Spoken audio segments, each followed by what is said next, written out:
Yo, what's going on? This is your guy Manny. Welcome to the Talking Sports with Manny YouTube channel. This will be a recorded show for YouTube, but it's going to be live on TikTok. So, we're going to talk NFL. Tonight, of course, the Commanders are playing the Bears. I'm excited about that game. So, this is going to last about an hour because I got to get to the sports bar to watch this game. Uh, but let's start off with the Titans firing their coach. They fired their head coach. It just wasn't working with what they put together for the Titans in terms of weapons and then system. It just didn't work. Old Cincinnati offensive coordinator comes to Tennessee. He tries to make Calvin Ridley, Jamar Chase, and then I think it was like D Hop, and then they had all these different pieces that never really worked out. So what they decided to do was to go ahead and fire the coach. Now, firing the coach does not change the issues that the Titans are having. It's not going to change the issues. So the interim head coach is going to be Mike McCoy. He's promoted from within, and they're going to give him a trial. If Mike McCoy ends up looking decent this year, he's going to end up being the coach possibly in the future. But I'm really interested to see how they're going to be able to tweak this offense to be able to allow Cam Ward to do what he does best. Is it a personnel thing? Is it a system thing? I do believe that Cam Ward has some talent, but for some odd reason, it just has not worked out. So moving on to the next topic, we got the Puka injury. We have the injuries all around the NFL, and it seemed like a lot of big receivers, big-time receivers got hurt this week. Puka went up for a catch, landed on, they said it was an ankle injury. It looked like a wrist injury. I'm not a doctor, but from what I saw, the injury did look bad. He was able to come back in the game, possibly finish the game. I don't know if he finished the game or not, but news came out today that he's going to be missing some time. This was a guy that was on pace for 2,000 yards receiving this year. He had a great connection going on with Matthew Stafford. And I know Puka is a competitive wide receiver. I don't know how long this injury is going to keep him out. But if I'm a guessing person, I'll probably say this injury keeps him out no more than 4 weeks. Puka's just that competitive. Now, you can kiss the records goodbye. You can kiss the miraculous season goodbye because of injury, but that's just the nature of it. Emeka, he gets hurt. I don't see the full details of his injury just yet, but from what I heard, it looked pretty bad. But what the Bucks have done is they've already gone on to say that Godwin is not playing in Week 7, and neither is Bucky Irvin. So that means more Rashad White. That means a lot of Tez Johnsons, and they have a bunch of younger wide receivers in their Sterling Shepard. But Baker Mayfield continues to find ways to win games. This guy has been phenomenal. He's been one of the better quarterbacks so far this season. And then, obviously, you have another big injury in Garrett Wilson. Garrett Wilson got hurt. He was able to come back, but they said that he did miss a potential serious injury, which is great. But one thing I like is that since the injury is not serious, he's going to miss some time. So, this is not necessarily a fantasy episode or anything like that, but more so NFL. But it's like, man, these injuries are just happening back to back to back to back to back, and you're seeing some big pieces get hurt. Now, Cameron Johnson for Tampa Bay stepped up with 4 receptions for 64 yards and a touchdown. So it's going to be a combination of Cameron Johnson, what's his name, Tez Johnson, the 2 Johnson brothers, and Sterling Shepard. Those are going to be the guys. Somebody's asking BTJ or Rice. I would go BTJ for me. But yeah, Baker Mayfield has just been great. He 256 yards passing, 2 touchdowns, and this is against a pretty good San Francisco team. When people ask me all the time, what are the teams that you guys see that are like the 2 best teams or whatever, I'm always going to put Tampa Bay right there, and I'm also going to put San Francisco right there because I feel like these 2 teams are just so good to where they could they are winning with injuries. Imagine when their guys come back and they're fully healthy. Somebody also asked BTJ or Junkins. I would go BTJ. All right, moving on to the next topic of the show. We have the Jets and we have Justin Fields. I don't know how you guys feel about Justin Fields. I think this is Justin Fields pretty much his last hurrah. If he doesn't get his act together, he could potentially be out of the league. You can say yes, he might be a backup somewhere, and he possibly could be, but this is an opportunity that he has. That didn't make no sense. Y'all forgive me for that. But on top of that, like, he just didn't look good. He didn't look good. It's time to stop making excuses for Justin Fields. The reason why I have Justin Fields as part of this topic for this podcast today is I saw something on Threads, and they were saying, is it time to change Justin Fields' position to something else? And I'm like, that's kind of disrespectful. Just because you came in as a quarterback doesn't mean that you automatically get another position. Is Justin Fields a better wide receiver? Is he a better running back? Is he a better whatever? I haven't seen play Justin Fields at tight end. And I'm like, the guy is 6'1". How can he potentially play tight end? So I see a lot of craziness surrounding Justin Fields. But what I want to say is, this is his last chance. The Jets are bad. The Titans fired their coach. The Jets could potentially also fire their coach. Somebody is asking Saquon for Bucky. Give me Saquon. So, yeah, I think Justin Fields is pretty much done for the Jets. It was a bad show when he was sacked 9 times. He did not look good. This could be the very end for Justin Fields this season, especially if he doesn't get it together. He does not look like a starting caliber quarterback. Now, let's get to the next topic, and this is Drake Maye. Drake Maye is growing up in front of our eyes. I'm a big Commanders fan. I wanted Drake Maye in Washington, but I am excited. I am happy to have Jayden Daniels. For me, Jayden Daniels at pre-draft was like, okay, he's going to be running the potential injury risk. That was pretty much it for me at that point, but that's why I'm not a GM. I'm so glad that the GM made the right decision in bringing in a Jayden Daniels. Now, I'll say this. Justin Fields, I got Justin Fields on my mind. Get Justin Fields out of my mind. Drake Maye, he continues to ascend. If you look at what Drake Maye did this week in their huge 25-19 win versus the Saints, he was efficient. 26 pass attempts, 18 completions, 261 yards passing, 3 touchdowns. He was able to spread the ball. I know there was a lot of thought, like a lot of people thinking, who is going to be the receivers? Who are the weapons? Who is this? Who's that?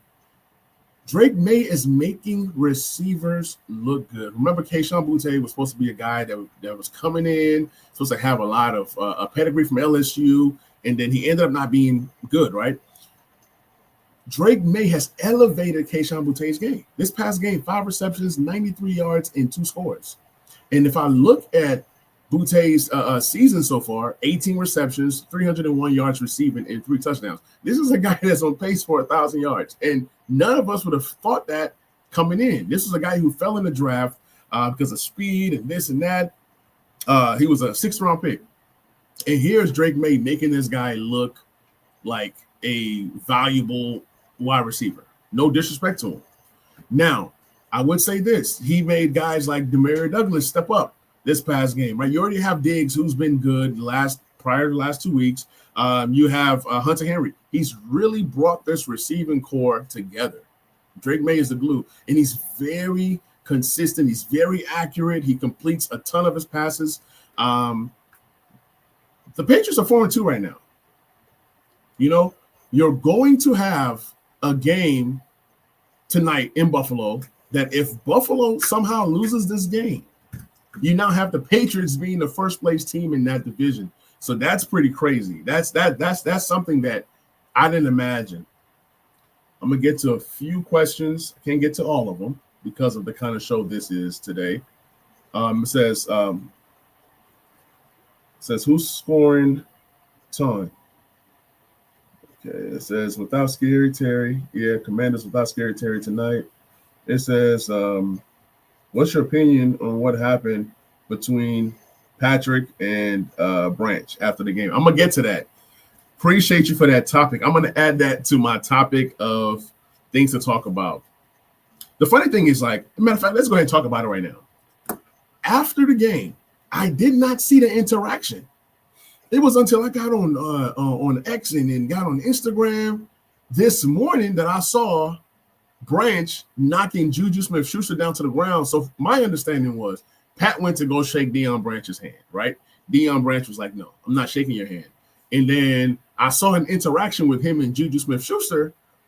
Next thing I know, I don't know what was said. I don't know what that altercation was. Something was said that ticked off Branch, and then Branch goes ahead and hits Juju and then knocks him down to the ground, and then that whole scuffle happens. Come to hear that Branch said he's tired of being bullied, that there's some things that happen during games, and he's sick and tired of being bullied. I don't get that part. Like, you're a defender. Teams are going to go after you. So I don't understand what it means by being bullied. Maybe there's words being exchanged that we don't know. You know, sometimes things happen within those tackles and different things like that we don't know about, right? So it's crazy. Branch did get a 1-game suspension. I believe that he should have gotten at least 3. 1-game suspension for his actions. That's just too small. That's too light. Okay. He should have definitely got more than what he got. So he got off pretty easy, in my opinion. All right. Let's go to the next topic. The Eagles. Are the Eagles in trouble? Matter of fact, speaking of Eagles, Zadarius Smith retired today. Here's a guy who waited all off season based off of what's being offered or whatnot, and he goes to the Eagles. He chooses the Eagles. He sees the Eagles as a team that he can go and potentially play his last season, and then, you know, potentially go and chase a ring, right?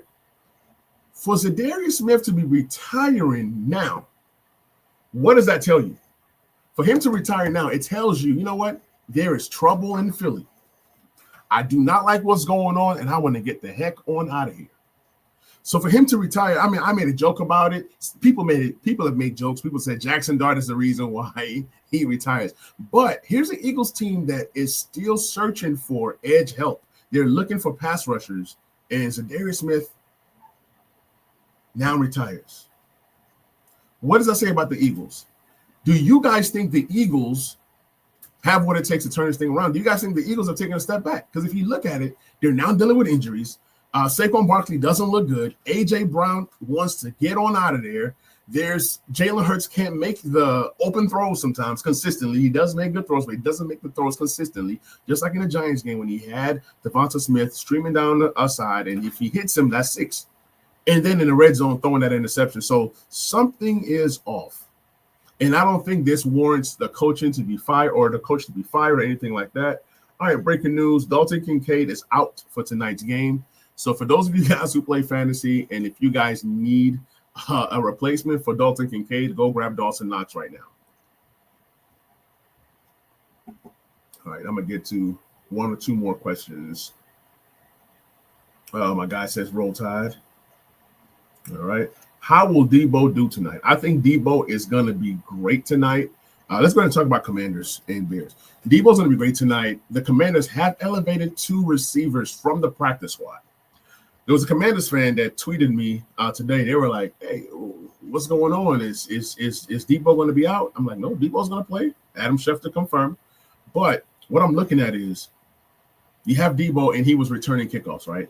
They had to take him off the kickoff return and relinquish those responsibilities to Luke McCaffrey, who is now returning and playing that slot position. You have Jalen Lane doing the punt return. So I don't see Debo playing special teams tonight unless they need a spark. Debo's going to be solid. He's going to be a guy that he's not going to take the top off the defense, but he's going to get those quick, those quick receptions, the 5 yards, and turn it into 12 or whatever the case may be. He's going to be the primary target. But also, I expect the Commanders to run the ball a ton today. I expect Beal to go over 100 yards rushing and a potential 2 scores for Beal.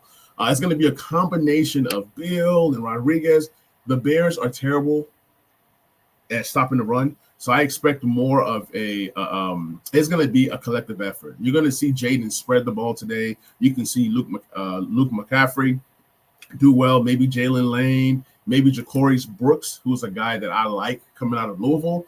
He played at Alabama, then went to Louisville. Ja'Cory Brooks could be somebody who gets some opportunities today because he is being elevated. Tay Martin. So it's going to be a bunch of young receivers that haven't gotten a ton of experience, but we're going to see how good or great Jaden really is. He's going to have to turn these guys into valuable players today. Get to it. One more question. It says, should I panic on Hampton? Do not panic. Hand going to Hampton. All right. It says, where do I buy that shirt? Man, I forgot where I grabbed this shirt from, but I think it was some ad on Instagram, and I love it, man. Yeah, I love this shirt. But yeah, I got it from some ad on Instagram. So we talked about the Eagles. The Colts are 5-1. Believe it or not, the Indianapolis Colts are 5-1. They continue to find ways to win. Now, if you look at the Colts, you'll say, man, who have the Colts played? They've played nobody. You know, Daniel Jones just continues to play ball. You cannot blame Daniel Jones for what he continues to do. He can only play the people that's in front of him. Now, we're going to get to the Colts schedule later on in the show, just in a few minutes. But you look at Daniel Jones versus the Arizona Cardinals, who are a terrible team. Jacoby Brissett did play well. There's talks of should Kyler Murray be traded or benched or this or that. Somebody's saying Jacoby Brissett should be starting over Kyler Murray. Jacoby Brissett is not better than Kyler Murray. I've seen Jacoby Brissett for years. If Jacoby Brissett was so good, he'll be starting somewhere. He's a generational backup. That's who Jacoby Brissett is. And I say that respectfully. He was able to spread the ball. A lot of the stuff came in garbage time and, you know, comeback mode. That's just what happened. Now, they did have a good third quarter. I'm not going to lie. They had a good third quarter. And then, of course, the Colts had to – it was a game to me. It was like going back and forth. It was great for people who love to see scoring. Jonathan Taylor really holds this thing together. Saquon Barkley has said, if you give Daniel Jones a good line, if you give Daniel Jones good running backs, good everything, he's a good enough quarterback to win games. Somebody's asking, somebody says, is Rodriguez 100% playing? I'm not sure about Rodriguez. I'm not sure. But it's going to be a lot of Beal. And then even if Rodriguez doesn't play, they just have a ton of guys that they can throw. I haven't heard that Rodriguez is not going to play. But even when he does play, Beal is now getting 60, 70% of that. But back to the Colts. You have Tyler Warren, who's playing great ball right now. Josh Downs finally had a good game this season. Alec Pierce does what he does. But when you look at Daniel Jones, right, he's just playing within himself. He's not trying to be who he's not, right? If you put in the ball in his hands and tell him, hey, go with me this game, it's not what Daniel Jones does. He's a system guy.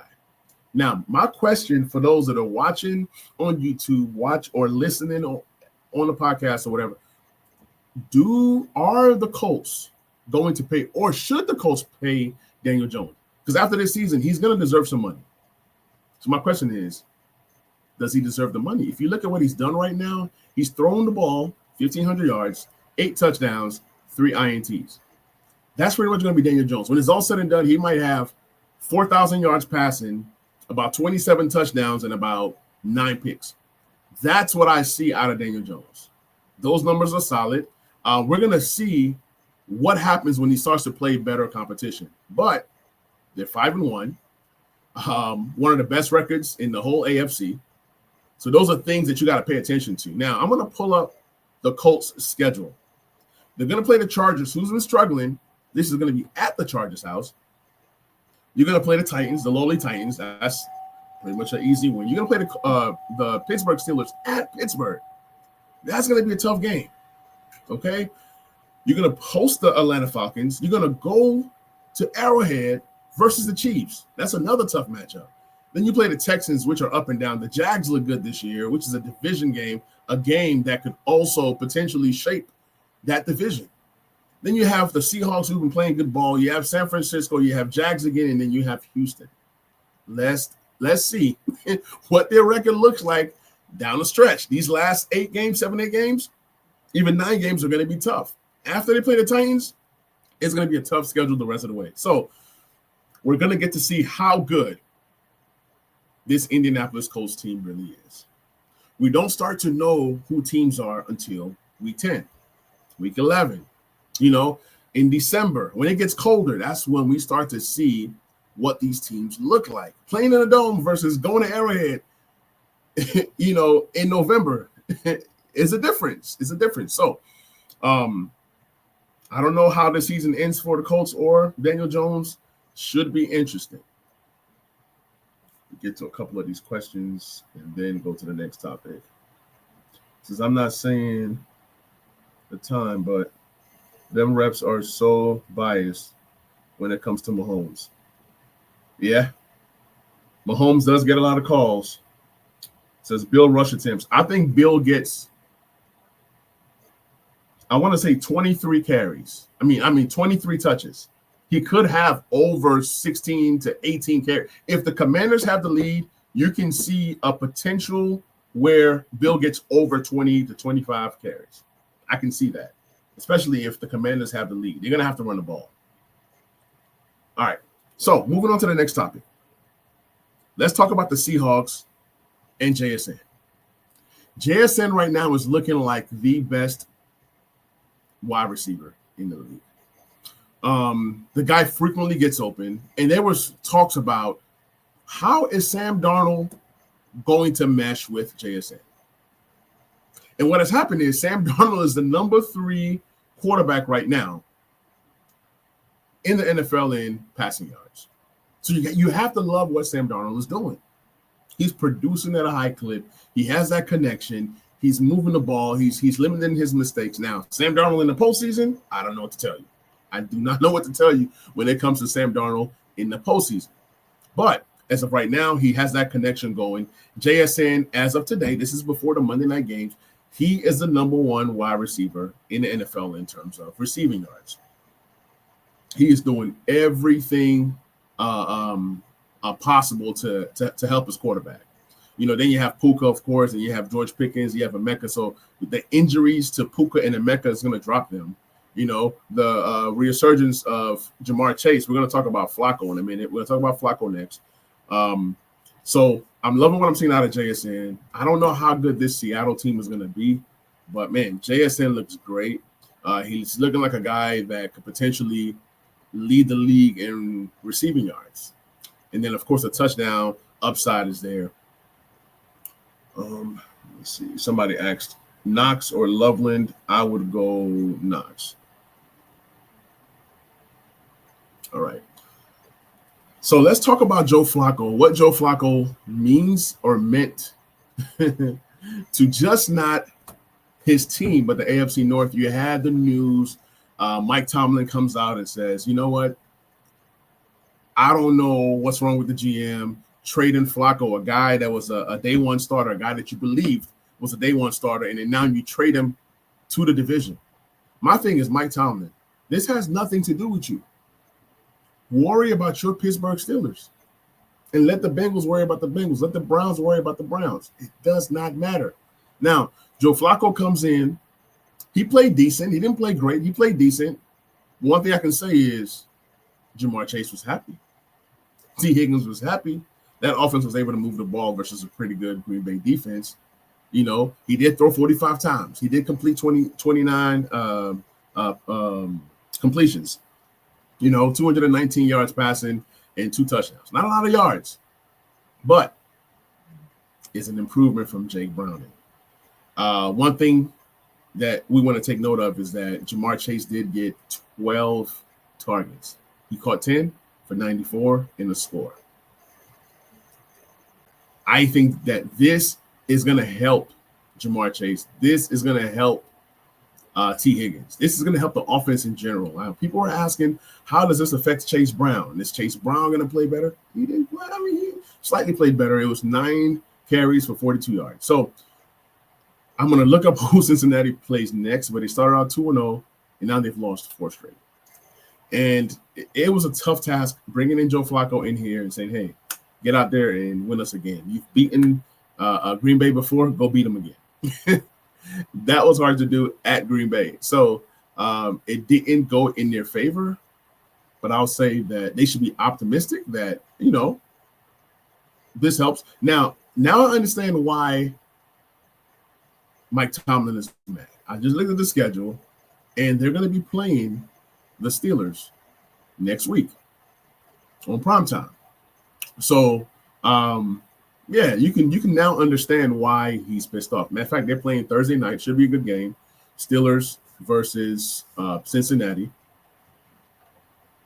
And Joe Flacco should have a good showing. Now, after the Steelers, which is going to be a tough matchup, you're gonna have matches versus the Jets, the Bears, Pittsburgh again, Patriots, Ravens, Bills, Ravens again, Miami, Cardinals, and the Browns. So there are some winnable games. You cannot blame them for going after Joe Flacco. But what I want to see is how they play moving forward. Can the defense step up? I think the defense played fairly well versus Green Bay, and then the game got out of hand. It just is. They were in the game. They were in the game. After that field goal, that was it. But I feel like Cincinnati played well. They had a quarterback that can move the ball somewhat, and this was the best chance that they've had to win a game. Think about it. Flacco goes down. They lose 48-10 at Minnesota. Then he lost to Broncos 28-3. Then they played the Lions in garbage time. They get some points. They lost 37-24. So now you're playing against Green Bay in a real game. They were able to produce 18 points in the actual real game. I don't count that Detroit Lions game. So now what are we talking about? What are we looking at? We're looking at an improved offense, an improved quarterback going into the Steelers. We're going to see what happens there with Joe Flacco. So I'm going to run through some of the games of the weekend, and then that'll be the end of the show. All right, so obviously we have the two games tonight, which I cannot wait for. It's going to be two exciting games, one versus the Commanders versus the Bears, and then Bills and the Falcons. I think the Falcons have something to prove. Somebody writes Giants better than Eagles. I don't disagree. I don't disagree. Right now, the Eagles are struggling offensively. They're going to have to fix some things. Matter of fact, let me see. Who do the Eagles play next? They'll be playing Minnesota, and that's at Minnesota. That's not an easy match. It's not an easy match. Minnesota has a pretty good defense. After playing Minnesota, they play the Giants again at home, at Eagles home. Then they play Green Bay. They play the Lions, play the Cowboys, Bears, Chargers, Raiders, Commanders, Bills, Commanders. That Commanders, Bills, Commanders, based off of where the Commanders are by that point, that's going to be a tough 3-game stretch. It says the Eagles should be 0-6. Absolutely. Things happen. Things happen. But excuse me. Let me get back to the games. So the Chargers, they needed a win in the worst way. They were at the Dolphins' house. The Dolphins are just bad.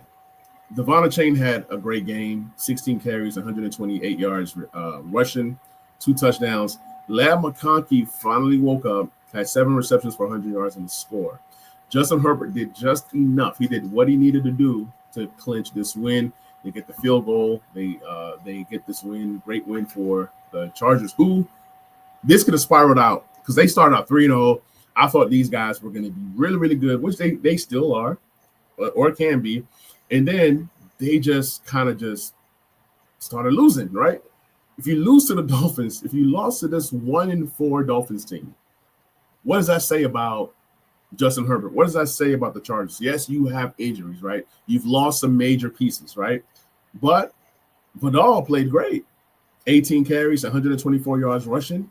Running game was there, right? Quinton Johnston was gone, but then you had Oronde Gaston with 7 receptions and 68 yards receiving. Keenan Allen didn't have a good game, but they did just enough to win this game. Thanks to Tua Tagovailoa throwing 3 interceptions. That's another guy, along with Kyler Murray, that could be on their way out. I don't see pretty much any improvements in the offense for Miami. Mike McDaniels, he's on a hot seat right now. Jalen Waddle played well, but outside of that, and then Devon Chain, what else do you have? The defense wasn't able to create turnovers. They weren't able to really produce sacks. It's like, what is Miami doing? It's a cool place to live. It's hot. It's nice. But outside of that, what does Miami have to offer to players? Like, what's going to make players want to come to Miami? Outside of, oh, this is a great place to live. This is, great weather. This organization is on its way down. While you have the Patriots coming right back up, right? You have the Bills in that same division. Miami seems to be most likely the worst team in that division. Okay, let's talk about the Cowboys. How about those Cowboys? Those boys, all right? These Cowboys fans, we them boys. Dak attack, baby, Super Bowl. Every year is the same thing for these Cowboys. They have a great offensive system. Dak has been phenomenal all season. Matter of fact, they didn't lose this game because of Dak. He was sacked 0 times, 261 yards passing, 3 touchdowns. He was flawless. Javonte Williams, nowhere to be found in this game. George Pickens was phenomenal. 11 targets, 9 receptions, 168 yards receiving, and 1 TD. Had a ton of crazy catches. Jake Ferguson has been great all year. So offensively, this team is solid. And they're going to be adding CeeDee Lamb back soon, right? Defensively, the Cowboys can't stop anybody. They can't even stop a high school team right now. That's just how bad the Cowboys are. Bryce Young, who's been struggling all season, plays these guys. Now, this is a road game for Dallas, so it's winning on the road is tough. The Panthers upset the Cowboys. Bryce Young, 199 passing, 3 touchdowns, an INT. After that Bryce INT, I was thinking, oh, man, Dallas might have this. That's a defensive stop, right? Rico Dowdle has been playing out of his mind. Last week, he rushes for over 200 yards. This week, he rushes for 183 yards rushing. 30 carries. 30 carries for Rico Dowdle. That's crazy. So does that mean that Chuba Hubbard has lost his job? I don't know. But when a guy gets you 200 from scrimmage 2 games in a row, you have to start to realize, like, hey, we're on to something here. Okay? Rico also had 4 receptions for 56 yards and a score. So he looks great. That was the offense. And then Ted McMillan finally came alive in terms of, he's finally scored. So he scored twice. Yes, it was, 3 receptions, 29 yards, and 2 scores. But those 2 scores were what he needed for his confidence. He's been getting a lot of targets. He finally got to score. So that was great on his end. But yeah. Dallas Cowboys, I don't know what to tell you. They're going to be playing the Commanders next week. That's going to be a very good game of the week. It's going to be at Dallas in Arlington. Commanders, Cowboys, they hate each other. So it's always great games, regardless of schedule, regardless of records, regardless of where the 2 teams are. That's going to be a pretty good game. So I'm excited for that one. But yeah, I always love when the Dallas Cowboys lose. Obviously, being a Commanders fan, that's always great. Yeah, that Seattle and Jags game was pretty good. It could have gone either way. I expected more from Jacksonville. They just didn't show up. They didn't show up, even with the trade that they made with the corner. I don't know how much better that helped them. I don't know. But all I do know is that Seattle is solid.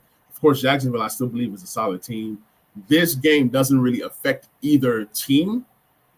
But it's all, you always want to get wins. The Ravens continue to be terrible. And if they continue to be bad, does Lamar come back? Do they shut him down? Is the injury serious to where, like, what's going on? 1-5, Cooper Rush. They finally made a quarterback change to Huntley, but it was a little bit too late. Now, obviously, the Rams should have blew these guys out, but 17-3, a win is a win. Derrick Henry did play well. 24 carries for 122 yards. He's a volume guy. He's a guy that needs over 20 carries to be effective. Then you have the Raiders and the Titans. This was the toilet bowl. This was 2 teams, bottom of the barrel. Somebody has to win. It's one of them games that somebody has to win, right? You had the Titans, horrible team, horrible organization, horrible team for the Raiders, horrible organization. Both teams have messed up during the draft multiple times. Both teams are neglecting offensive line. There's so much that's wrong with both teams. Should Jeanty had been that pick? Somebody writes Brees or Junkins. Give me Junkins. Somebody says Luke McCaffrey or DJ. Give me DJ, I guess. Yeah. So should Luke McCaffrey? I mean, see, y'all throw me off with the questions, but it's all good. Should the Raiders have drafted Jeanty? I don't know. I feel like they needed more. They needed an offensive line. They needed improvement. It's like the year where the Bengals drafted Jamar Chase, but then Penei Sewell was right there, and Penei Sewell is a dog. But then again, Cincinnati wanted Jamar Chase, but then how many times have Joe Burrow been hurt in terms of serious injuries? Now, I'm not saying Penei Sewell mitigates those injuries, but what I am saying is when you need offensive line, you need offensive line, period. Moving on, you had the, Packers. The thing with the Packers is sometimes they lack offense. I don't know. It's like, who is the true number one receiver in that offense? I get they spread the ball. Yes, they have multiple guys, but when you need that play, when it's 3rd and 5, 3rd and 7, who is your go-to guy? Most teams have their go-to guys that they run plays for, like Amon-Ra St. Brown or Terry when he's healthy for the Commanders. Who is that guy for Green Bay? And that could be something that hurts them down the line. I don't know. But last game of the night was the Lions and the Chiefs, and this was a great game. It was disappointing because I actually thought the Lions were actually going to be able to put up a fight, but it was like both teams going for it on 4th down. Let's see who has a stronger will and this and that. And it just kind of went back and forth to where both teams lost out a lot of points in that first half. But overall, it was a good game. It was something that I enjoyed watching. I believe that the game could have been better with more points. I mean, who doesn't want to see more points? But one thing I learned about this game was Patrick Mahomes is Patrick Mahomes. He's still the best quarterback in the league by far. He does things that most quarterbacks can do. To have three TDs, to have your receivers in and out all year. Of course, they're getting Rashee Rice back, and they're about to be even more dangerous. But the Achilles heel for the Chiefs, in my opinion, is the run game. I don't trust Pacheco. I don't trust Kareem Hunt. When Patrick Mahomes is leading your team in rushing yards, let me confirm that. That's what I heard. I have not seen, but let me go ahead and check. Yes, Patrick Mahomes leads the Chiefs in rushing yards with 222 yards rushing. And if we all know, he does not like to run, but he'll run when he needs to. He does have 4 rushing TDs this year. Pacheco, 214, and then Kareem Hunt, 187. This could be a team that could potentially trade for a guy like Breece Hall. If there's a running back that they feel is a game changer, the Chiefs will be a team that could potentially go grab somebody that can help. Because, that's what they're lacking. It's the run game. And you do not want to continue to run Patrick Mahomes like this to where, boom, he gets hurt, and then that's your season. So Kelsey returned back to form. He's leading the team with 321 yards rushing right now. So with that being said, Chiefs are back. They're going to be tough. They're 3-3 right now, but that does not affect who they are as a team. They are tough, and the way they were able to shut down the Lions, a really good offense, speaks volumes to Spags and his defensive mind. So another thing was the Chiefs invested in their left tackle position this year. They have a swing tackle that they're paying $15 million a year, and he played well last week. So if the offensive line can hold up and their running game can improve, they're going to be a tough out this year. So lastly, let's look over some stats and then finish it up with the standings, and then that'll be the end of the show. So stats, we're talking about Matthew Stafford leading the NFL in passing yards, followed by Dak Prescott, Sam Darnold, Baker Mayfield, and Drake May. Rushing, we have Jonathan Taylor leading right now with Javonte, and then Rico. After having 2 amazing games, Rico right now is the number 3 leader in rushing yards. That's just how the NFL goes. You have big games, you just skyrocket. And that's why I still feel like Bill has a chance to win the Rookie of the Year this year with a few big games, playing the Bears and then playing the Dallas Cowboys the next game. Those are teams that struggle with, covering that run. So with that being said, things can change. You have JSN, Puka, Pickens, Emeka, and Jamar Chase to round it out. And Devin Lloyd leads the NFL in interceptions with 4. So that's pretty cool. And then Nick Bonito has 8 sacks to pace the league with the league lead in sacks with 8. Let's look at the standings. Let's look at where the whole playoff picture, where people are right now.